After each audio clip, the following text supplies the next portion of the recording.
Hey guys, it's Iron Wolf here with another Hyrule Conquest version 0.3 build order video. This time I'll be going over the Gerudo.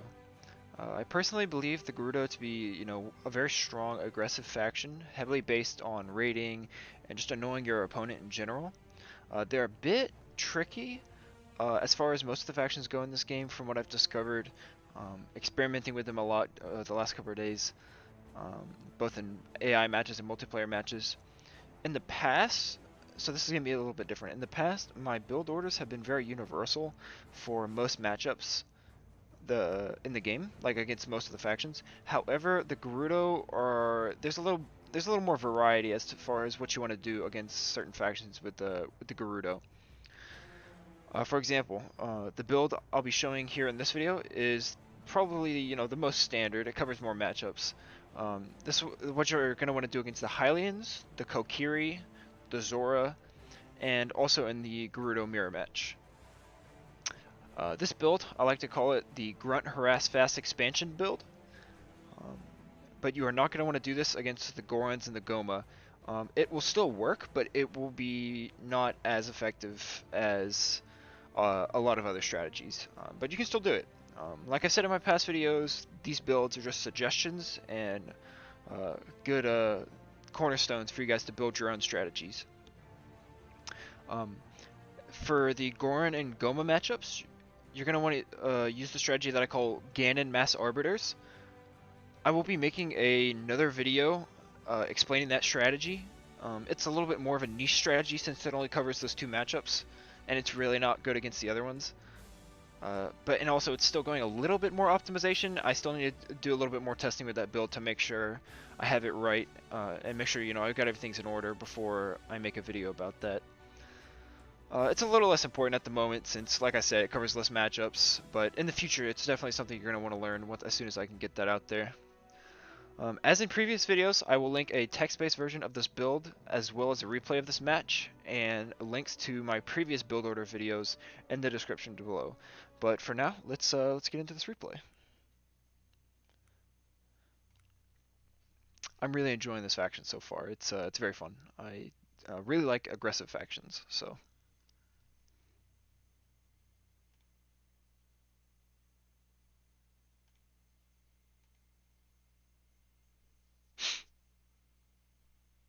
There we go.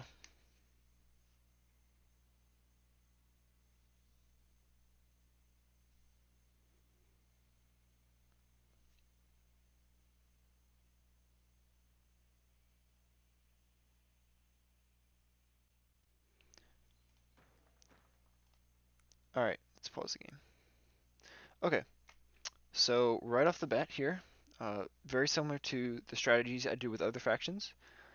This has been very universal across most build orders. You're going to be sending all of your starting soldiers onto the wood over here, and your starting workers are going to go over here and build a farm. And you're going to build a group of 5 workers from your palace, and they're going to go into the wood. So you can, with this build, you can choose. With my other builds, I'd say go with Zelda mainly, or only play Saria when you're playing the Kokiri, those type of things. But with this build, you can actually choose whether or not you'd like to go with Naburu or Urbosa. They're both very good.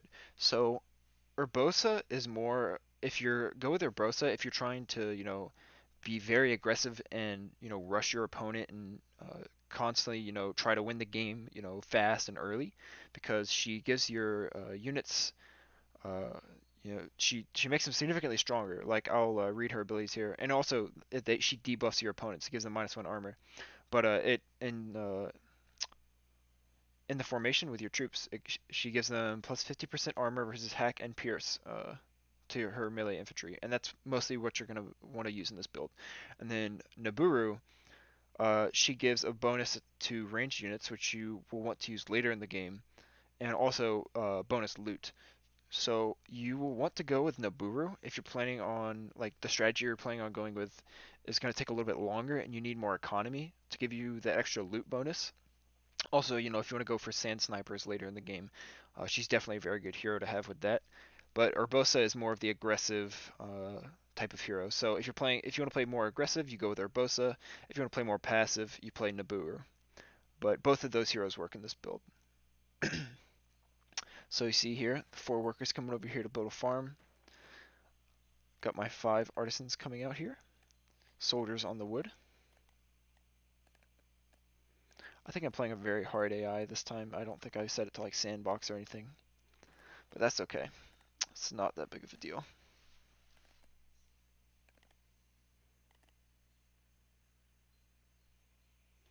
So as soon as they're done with this farm, they're going to go onto the bushes here. Or if you're playing on, Death Mountain and there are no bushes, you're going to go on the cuckoos. So as soon as the 5 workers come out, them and the soldiers are going to get started on a mill. And after you do that, you're going to want to build another worker. And this worker is going to want to go on the farm right away. So as soon as the mill goes up, you're going to want to get the wood cutting upgrade so you can start gathering materials faster. And this is going to be so you can get your expansion up quicker. So this is an interesting thing about the Gerudo. So they can expand while in tier 1. And what this means is they can expand their territory, all the way out here or, over here, very, very early in the game. And the reason you're going to want to do this is because it lets you produce troops very close to your opponent. And I'll show you why in a minute once we get enough resources to do that. So let's review, we haven't done much, but let's just review anyway. So we built 5 workers onto the wood, sent our soldiers onto the wood, and our workers to build a farm, and then they're going on the bushes. As soon as you get your mill up, after the 5 workers come out, get the wood gathering upgrade, and then immediately build another worker, and they're going to go on the farm.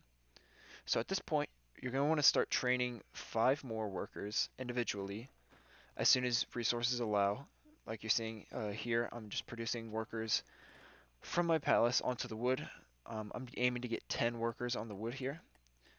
As soon as you hit 100 materials after this point, while you're producing workers from your palace here to reach 10, you're going to want to build a house just whenever resources allow, but preferably pretty early, once you have 100 resources. So you see here I have 8 workers. Now I'm at 9. I just need 1 more. As soon as, yep, there we go. So after you get that 5th worker and you have 10 on the wood, you're just going to want to wait for a little bit until you get 350 resources, and then you're going to want to build an oasis. You should have just enough rupees to build an oasis after getting the wood cutting upgrade. You can also at this point too start producing some hogs or pigs if you want to help your food, but you might want to save some of the food. It's completely up to you what you'd rather do. Just whatever's easier in this build. I find it, sometimes I like to do it, sometimes not. It varies. But let's take a look here. So you see I'm getting close to 150. Alright, this is really important, so let me pause. So as soon as I get to 150, I'm going to want to expand. There are a couple places you want to expand. I might make a video in the future explaining all the like all the best places to build an expansion on all the different maps in the game. But for this video specifically, I'll just talk about some of the good places on the Gerudo Desert map, as it's, the standard 1v1 map. So there's a couple of places you can put your first expansion. You can put it right here if you want to be very aggressive. This is very close to your opponent, and if they're playing a more aggressive faction like the Kokiri, or even like the Goma, if you're doing this strategy against the Goma, this might be a little risky because they might be able to destroy your expansion before you get it up. But the Hylians, the Gorons, or the Zora, or maybe other Gerudos, they usually won't be able to take out an expansion this early in the game. You see, we're close to 2 minutes and 30 seconds. It's very rare that a faction will be able to stop you from building an expansion this early. So you can put one right here. This is a good spot if you want to be very, very aggressive. This is a very ambitious spot. It's a bit of, I want to say a little bit overcommitting, but not too much. I put mine right here. This is a very aggressive spot. The reason I like this spot is because it's very close to my opponent's resources. You see they have their wood line here. They're getting stone right here. It's a really good place if I want to start sending grunts over to harass their workers over here. So this is a good spot if you're also looking to play aggressive. You know, if you're looking to be more passive, you can put it right here. You have access to some food, some wood, and some stone right here. You can maybe put it right here if you're, trying to be a little more defensive. And then same thing applies over here because it's just it's flipped. You can put it right around here or here, whichever you prefer, or even over here.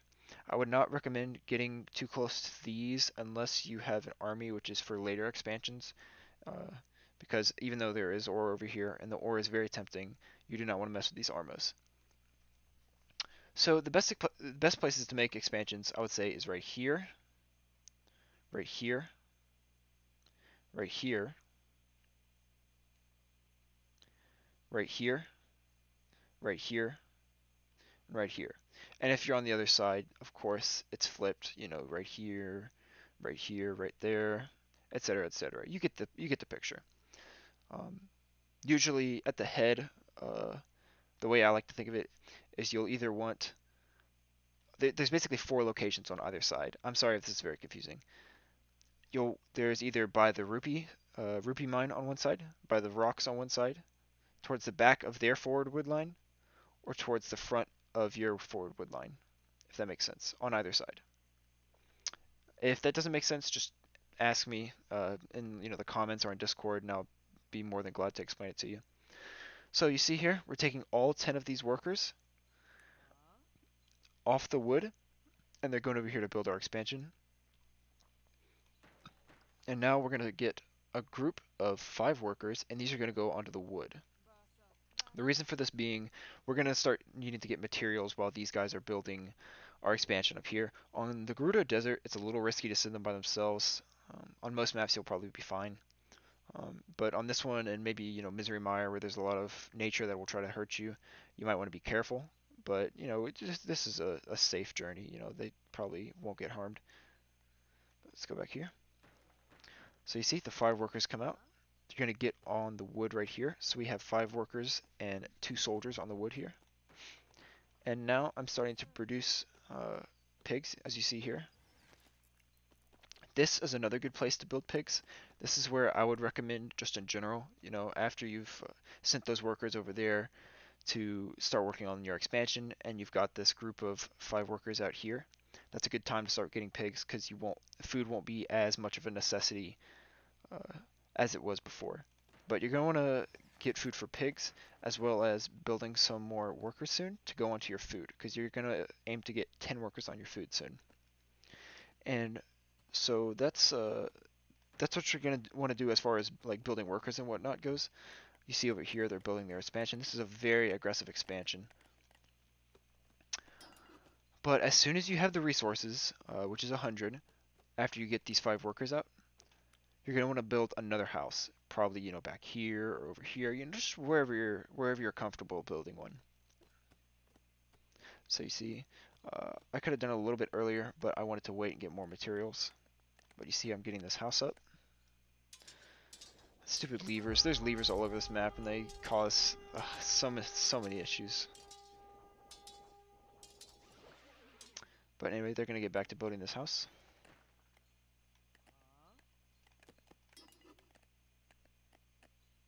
And I would not recommend building workers onto the food until after you get this house up, as to not cap yourself out. So let's review a bit. So after we've sent our workers up here to expand, we've built 5 workers onto the wood. And as soon as they have gotten 100 resources at least, you can wait a little bit longer if you want to, we're going to build another house. And then they're going to go back to wood. After you've gotten the house, you're going to want to get 5 workers. You can build them individually or in a group, whichever, is more convenient for you. And they're going to want to go onto the food over here, on these pigs. And then soon you're going to want to build another farm. I'll show you when. And then as soon as your expansion goes up, all of these 10 workers are going to go on the wood here. Or if you're over by the stone, maybe the stone, they're going to want to get materials of some sort. And you're constantly going to be producing grunts at this point. I like to send my grunts to attack these sand seals just to get some extra food. That's just me though. But you're going to want to be balancing between producing pigs and grunts. Grunts take a higher priority, but pigs are also good because you need the food. Because the Gerudo really struggled to get food. I'm going to mention that again later when you get your market up, because that's very important. These stupid levers, always attacking my workers. You see here, you got these workers on the wood. These 5 workers come out, go into the food. Still producing grunts as as able when resources allow. Let me go to that. All right. Okay, so this is important to know. After all that's happened, once you should have close to 500 materials at this point, because you've got these 7 down here chopping wood, and then these 10 up here chopping wood or cutting stone, whichever you prefer. And then you're going to build a house and a market. You're going to want this market because you're going to be overflowing with materials, and you're going to need to be trading in materials for food or rupees or just whatever you need to help you, speed up production. So you see we got this house here, and we got a market. This is your building team, by the way, just so you guys know. I mentioned building teams in previous videos. This is the building team you're going to want, just all your workers off the wood here. Still producing pigs, and still producing grunts when able. At this point, I should have a good bit. Yeah, I got 4 right there. So we're getting close to 6 minutes. We've got we've got an expansion up. We got a lot of materials coming in, and we're starting to produce grunts. This is a very good place to be, because soon you're going to be putting pressure on your opponent. Close to the 6-minute mark, most of your opponents, most factions are going to be looking to tech up. So maybe you can go and harass some of their workers, or just go spook them, put pressure on your opponent. Maybe mess up their micro so they'll tech up a little bit later. But usually close to this time frame, people are gonna be saving resources to tech. So it might be a good time to go harass their workers so that you delay their tech. Got this market going up. This happens a lot. The way that the food gathering AI works on pigs is a little weird. You see here, around this point too, I want to have some of these workers that are on food build another farm, just so I can start getting more pigs out. Still producing grunts when able. Getting more. These workers are going to go back onto the wood as soon as they're done with this market. Now here, you're going to want to, as soon as you can, preferably a group build, but you can do it individually, however you feel. You're going to want to get 5 workers, and these workers are going to go on the ore. Because by this point, you're probably running out of ore to build grunts, and you're going to need more. So I'm building them onto the ore so I can start getting grunts. These workers are going to go onto the pigs here. Going to be producing pigs out of these 2. They go back on the wood, market goes up. Still producing grunts.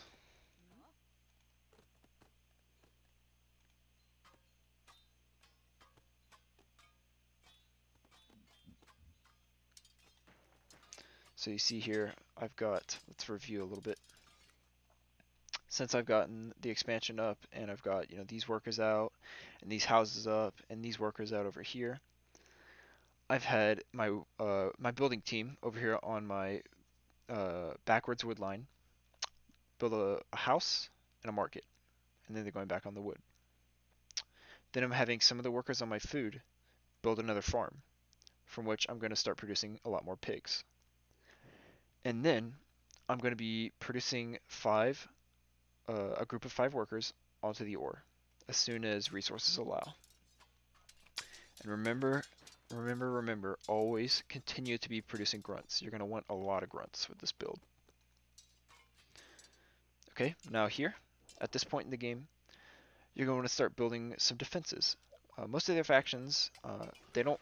I think it's a bit of a weaker investment for some of them to put up defensive structures.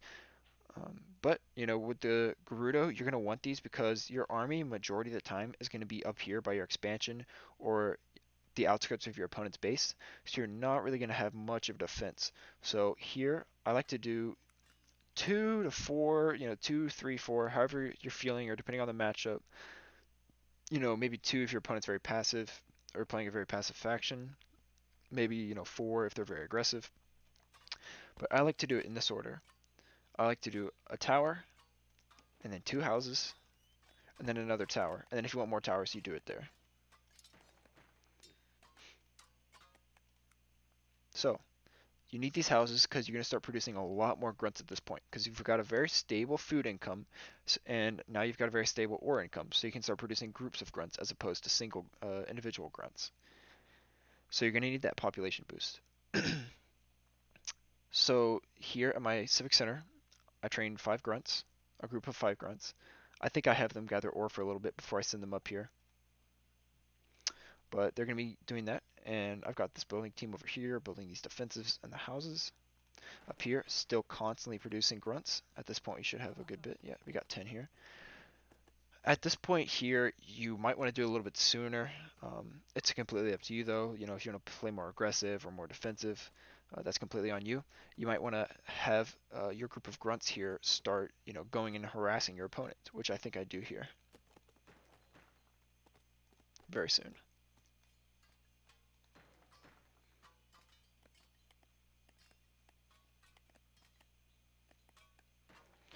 Okay, here's what I'm doing now here. I'm getting a group of 5 workers, and these workers are going to be going onto the ore, and they're going to stay there. The reason for this being, you need a lot of ore later in the game to, you know, get marauders and sand snipers and cavalry, you know, for your mid to late game. So you're going to need a lot more ore. So at this point in the game, I'm getting 5 workers, and they're going to go on the ore. You see here now, close to 8 minutes. You might want to do a little bit sooner or a little bit later, like I said, completely up to you. I like to go when I have about this many grunts, which is close to 8 minutes now. Still constantly producing grunts, by the way. And this group of grunts, see they're going over here, attacking this reservoir. And we're going to be trying to take down as many of these units as we can. The reason for this being, you get 25 rupees per unit that you kill. And we're going to need to kill a bunch of units at this point, not only to annoy our opponent and harass them and all this to just, you know, to make them angry, but so we can get our hero out, because at this point we don't have anyone on the rupees. Now you can buy rupees if you want to get your hero out a little bit earlier, but I would not recommend doing that. I would recommend most of your rupee income to come from raiding, because you get a lot of rupee income through raiding. So see here, I killed some of the units and then I fell back, regrouped some of the grunts I've been producing here, take out these guys. Always, always, always producing grunts, never stop. So you see I got 15 grunts here. It's a pretty sizable army. Stupid levers, always getting in my hair. Producing pigs as always. Regrouping my grunts here before I mobilize for another raid. Still producing them. Get 17 grunts here. Usually you might want to go over here, you know, and harass some of these workers. He's not working on this wood line, which is fine, I guess. But if they were, you know, you'd want to go pick them off. You see here, attacking these boomerangers. Well, they're attacking this structure for some reason. But sooner, yeah, you will. These boomerangers are so annoying. But yeah, remember, take out as many units as you can, so you can get the hero up. As you see here, as soon as I had the rupees, I got Urbosa. Urbosa's going to give our army a good, really good defensive buff. Still producing grunts, by the way.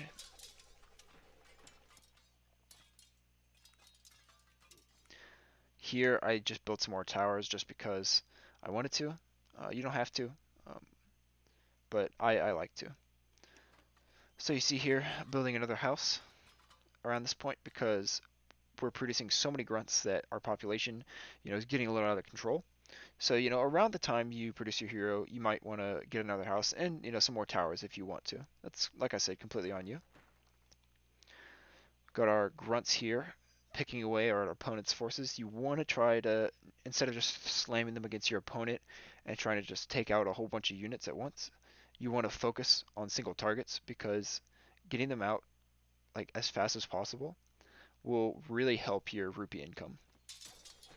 So you see here, got a pretty decently sized army of grunts still taking on these workers right there. Those, or I'm sorry, these soldiers. Those boomerangers are very annoying, but you know, producing grunts here. that hero should be coming up very soon.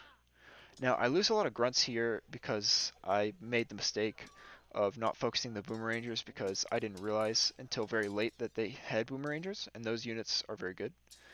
So I'm left with not a lot of grunts here.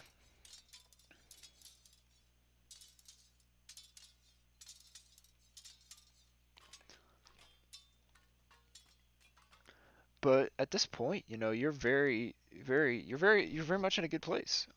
You might want to have your building team build about 3 more houses at this point because you're going to need a lot more grunts and then eventually marauders. But at this point, that's about where you want to be with this build. See, here we're at the 10-minute, 30-minute mark, or 30-second mark.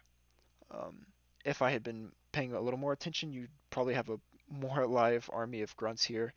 Still constantly producing them from here, so close to your opponent's base, you're getting them out really soon. You've got Urbosa coming up, going to give your army a good buff. And, like I said earlier, if you want to play a little more passive, you're of course still going to want to harass because that's a very good strategy with this faction. And not only does it annoy your opponent, and the Gerudo are good at it, but you get rewarded for doing it because you get all the rupees for doing it. But if you want to do a more passive version, like I said earlier, go with Naburu. Naburu is very strong. I'll show this match a little bit more just so you guys get an idea of what I mean when I'm talking about raiding and harassing and whatnot. But at this point, the build is essentially over. So I really appreciate you guys tuning in and supporting my videos, by the way. It means a lot to me. So I'll show the rest of this video. Or, not the whole replay because it goes on for a little bit longer, but I'll show some more. See here, my grunts regroup with my hero. Gonna take out some of these units.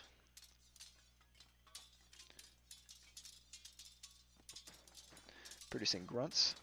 I'm now producing grunts from here. Just gotta keep rolling out grunts, as many as possible. Close to this time though, you may consider, teching up, or if you just want to try to end the game, if you think you can, just mass grunts and then just keep rushing them. Just non-stop, just bring out grunts and don't let your opponent breathe.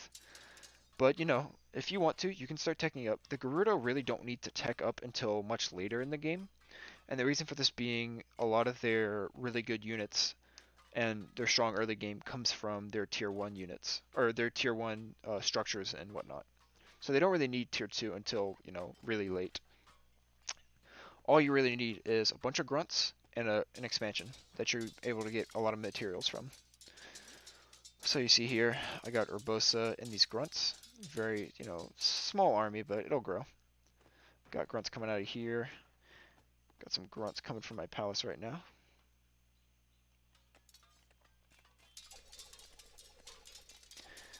This time I actually noticed the boomerangers and I take them out as soon as possible because that unit is very annoying.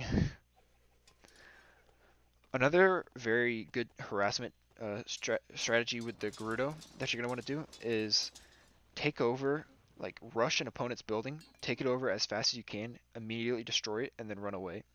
The reason for this being, you're not giving your opponent a chance to rebuild it. I mean, of course, if you can just end the game right there, do it. But, if you can kill some of their units, maybe capture a structure like a tower or like a warehouse or even a house, like just a regular house, that does a lot of damage to your opponent. So just keep that in mind, capture, destroy, it's completely up to you. You see I've got a bigger army here, destroying buildings as I'm capturing them.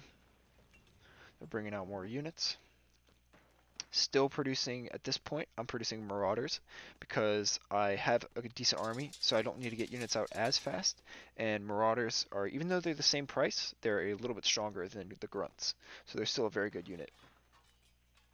You see I have marauders here too, as well as grunts. At this point, the game's pretty much over for my opponent. All I have to do is just deal the final blow, although these Zora defenses are very, very annoying. But, that's pretty much the Gerudo in a nutshell. Very aggressive faction with this early expansion. You can even tower rush with this faction. It's kind of a gimmick. I wouldn't suggest it, but it's fun. You have your grunts just build towers along your borders, and you capture things along their borders, and it just pushes your border, and you just keep building towers. It's really fun to do, but I wouldn't recommend it for a super serious match. But for fun, it's a fun thing to do. But yeah, that's pretty much the Gerudo in a nutshell. I really hope you guys enjoyed this video. I'll have to make some more in the future. I need to make the other video about the Gerudo as soon as I can. I'll probably get to the other faction before I do that. But in the meantime, I will, like I said, leave a link to the replay, a text-based version of this build, and my previous builds in the description, as well as my Discord if you guys care to join that. So I appreciate you guys checking out my video, and give it a thumbs up and make sure to subscribe.